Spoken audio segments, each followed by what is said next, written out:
Welcome to Canada's Great White North, to the Yukon, on a snowy and unusual warm day for February. It's only like -8 today. Should get colder in the next days. In any case, I should probably put on some pants. We'll be spending 1 week at this cabin. No internet, no electricity, no running water, only a wood stove to protect us from the harsh elements of the Yukon. We'll be going on many adventures like dog mushing, ice fishing. Why aren't you wearing any pants?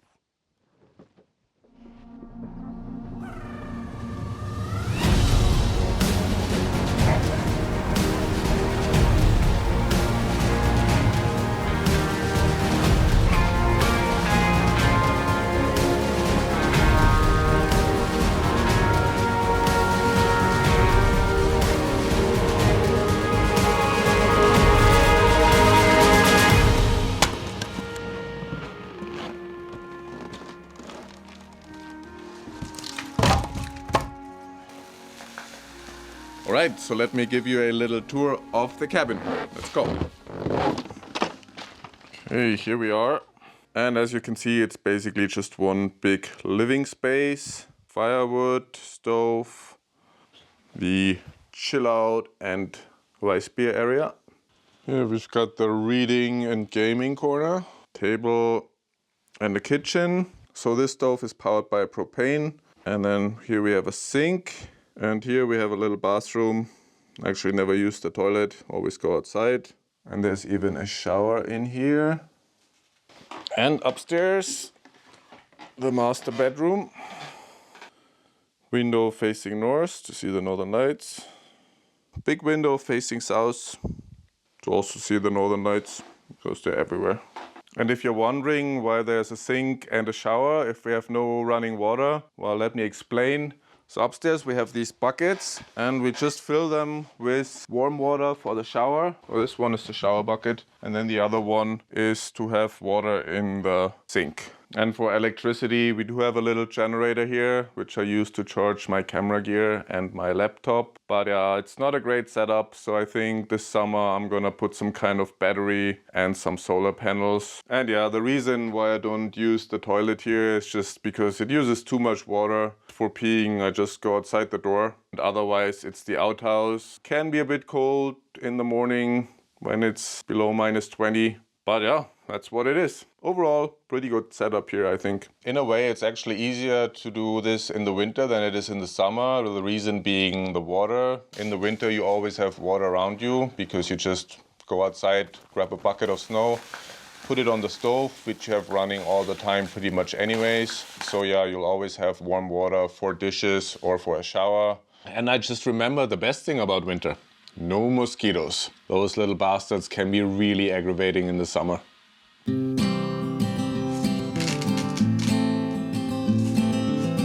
Tonight we have a typical Yukon dinner. We have raclette with some suave. But yeah, this candle thing is taking too long. That's not Yukon style, so we just put it on the stove. Yeah. Oh.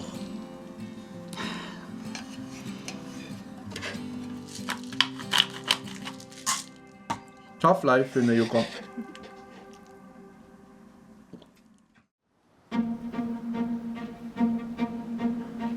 Attempting to enjoy some local cuisine as well, we ventured to a nearby lake to do some ice fishing. So now we're gonna try our luck at ice fishing. There are generally two parts to ice fishing. The first part is where you're really warm because you have to dig the fucking hole. And then the second half is where you're really cold because you just sit there and don't catch any fish. I don't feel like I'm making any progress. Keep going, you can do it. That's how far we got after 20 minutes. We started this endeavor a little bit too late. So no fish because we don't even have a fucking hole. And the ice screw kind of broke a little bit. One of the bolts came off. So we're gonna head back now. Or so we thought.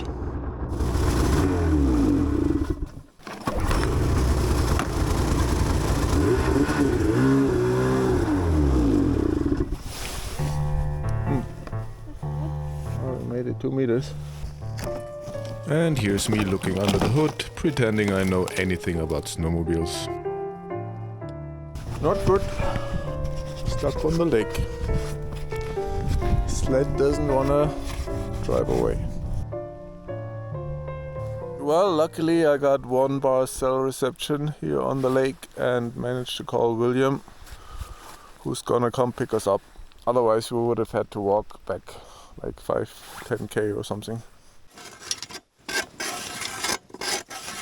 Doing some more digging in order to keep warm. There's our rescue. Woohoo!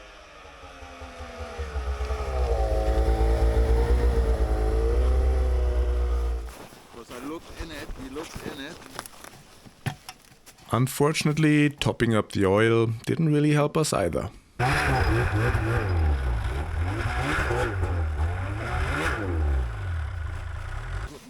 Therefore, towing was our only remaining option.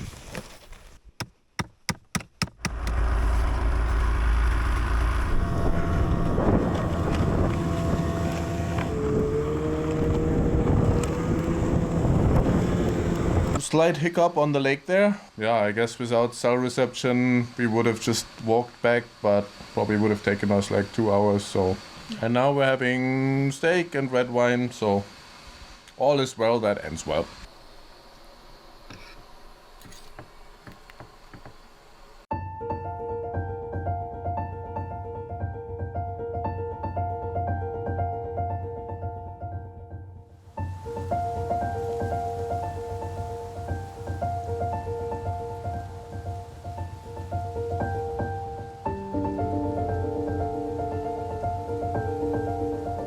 Looks like the Yukon delivers once again. It's like 4 a.m. and we've got some nice northern lights around us. Just out shooting some time lapse, but yeah, you can even see it on video here.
With the sled fully functional again, I take it for a quick spin to the nearby Watson River, which makes its way down to Bennett Lake. Next to this meandering river we can see the historic train tracks built during the Klondike Gold Rush in 1898 to connect Whitehorse to Skagway in Alaska. Due to erosion and sedimentation, meandering rivers become windier over time and will eventually intersect with themselves.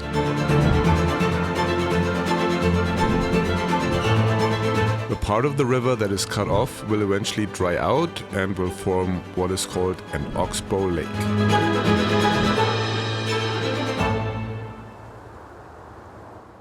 Oh, we're back at the lake. It's not as nice and cozy as yesterday.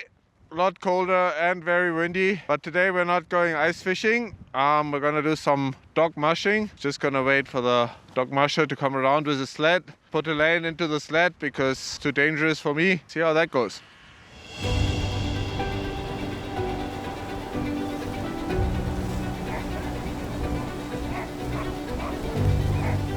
We meet up with Connor McMahon, a dog musher from the area who just finished what is probably the world's most iconic dog sled race, the Yukon Quest.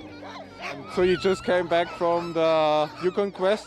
Yeah, me and these guys just finished the Yukon Quest. All the dogs that are out with me today were on the race. I think most people think of sled dogs as like those big huskies, but that's not really what they are up here in the Yukon. No, I kind of see those guys as like my grandfather's team or my great-grandfather's team. Now where the breeding has got to and the level of dog that we have, these guys have just as much cold weather.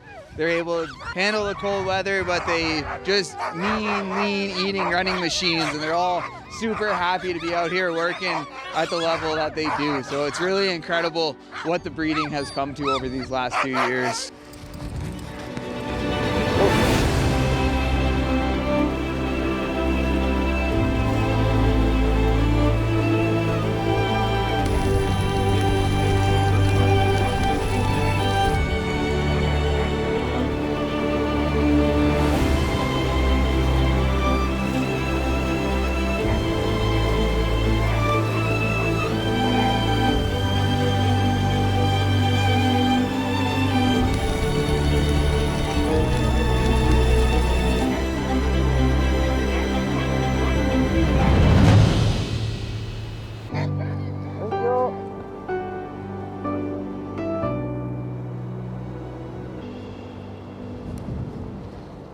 How was it?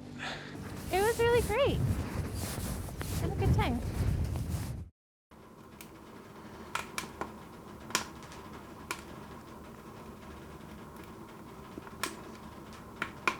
Well, I'll definitely be wearing pants today. Fuck, it's cold. Good morning. Today's weather is sunny with highs of -35. It's 8:30. It's still pretty dark outside because of the stupid time zone the Yukon is in.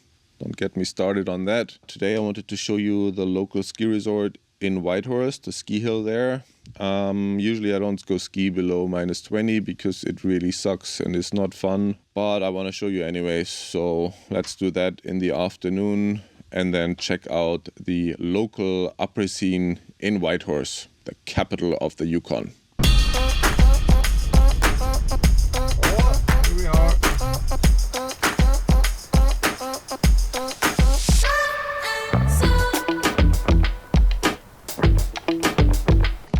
Got my half-day ticket. It's only $47, so pretty good for Canada. Let's go for a little cruise.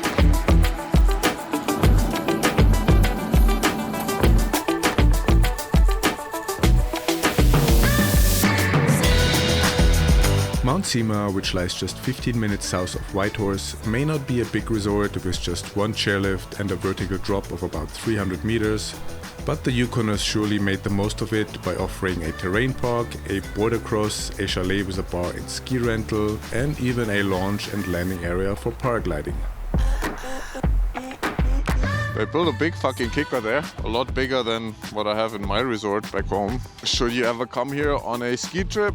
Probably not, but I think that's not really what it's about. I mean, it's about coming to the Yukon in winter and doing all these different things like sledding and seeing northern lights, and you can do skiing if you want. So yeah, I think if you come here in the winter, you won't be bored.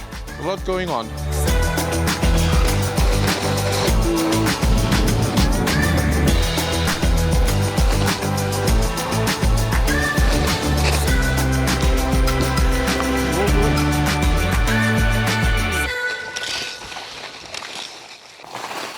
Ooh, it's cold. To properly finish my ski day, I head into Whitehorse, Yukon's capital with over 25,000 inhabitants. During summer, this city is a popular hub for tourists, especially Europeans who come to explore the Yukon and nearby Alaska. In fact, it's so popular that direct flights are offered from Frankfurt between May and September. During winter, things are a bit more low-key, with the biggest tourist attraction probably being the Yukon Quest. Après time. Never been in here, but looks like a nice brew pub, so check it out.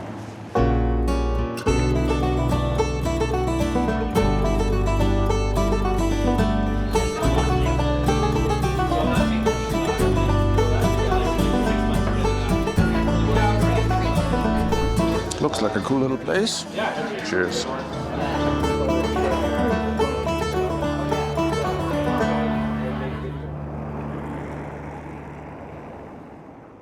Well, that's it. A week of adventures in the Yukon coming to an end. It's -15 today. Feels really warm after -35. And don't worry, I do have pants on. And if you want to find out what the Yukon is like in the summer, stay tuned because there'll be more content coming soon. But yeah, it's great to be here. It's great to go on these little adventures. But in some way, it's also great just being inside on the sofa, having a beer and not being distracted by Instagram notifications.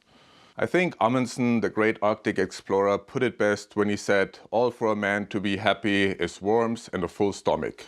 So in that regard, come to the Yukon and be happy. Cheers.